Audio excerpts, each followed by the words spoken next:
राधे राधे।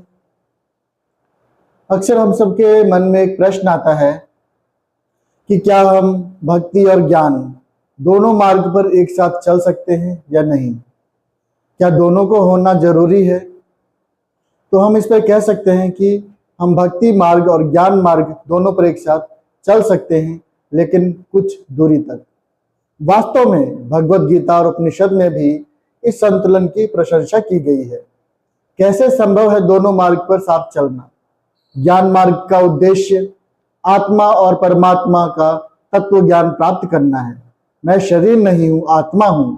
इस ज्ञान को समझना और अनुभव करना है। भक्ति मार्ग का उद्देश्य अपने मन को भगवान के चरणों में लगाना है।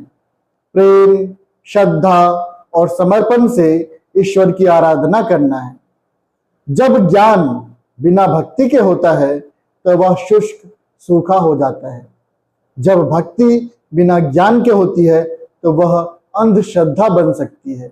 इसलिए ज्ञान भक्ति को गहराई देता है और भक्ति ज्ञान को सौम्यता और मिठास देती है। श्री कृष्ण का दृष्टिकोण भी भगवत गीता में कुछ इस प्रकार है। ज्ञानम तेहम सविज्ञानम इदम वक्ष्याम्य शेषतः। मैं तुझे यह ज्ञान और विज्ञान पूरी तरह से बताऊंगा। भगवान श्री कृष्ण ने भी अर्जुन को कहा है, भक्त्या मम अभिजानति।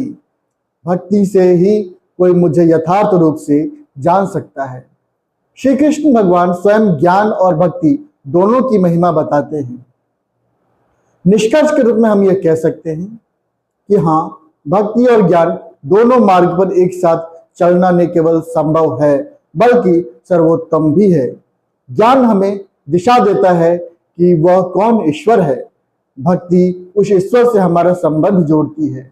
ज्ञान से स्पष्टता आती है और भक्ति से प्रभु से निकटता आती है। इसलिए ज्ञान और भक्ति दोनों का होना जरूरी है, लेकिन यह कुछ दूरी तक होता है। जब कुछ आधी दूरी आप तय कर लेते हैं ज्ञान और भक्ति दोनों पर चलते हुए, फिर आपको किसी एक मार्ग पर ही चलना होता है। तब आपको या तो ज्ञान मार्ग या भक्ति मार्ग का लक्ष्य बनाना होता है और उस पर चलना होता है। स्वयं गुरुदेव श्री प्रेमानंद महाराज भी यही कहते हैं कि कुछ दूरी तक आप भक्ति और ज्ञान दोनों मार्ग पर एक साथ चल सकते हैं और यह जरूरी भी है। इसलिए आखिर में जब आप आधी दूरी तय कर लेंगे, तब जब लक्ष्य तक आपको पहुंचना होगा, तब आपको किसी एक मार्ग का ही चयन करना पड़ेगा, या तो ज्ञान या भक्ति। राधे राधे।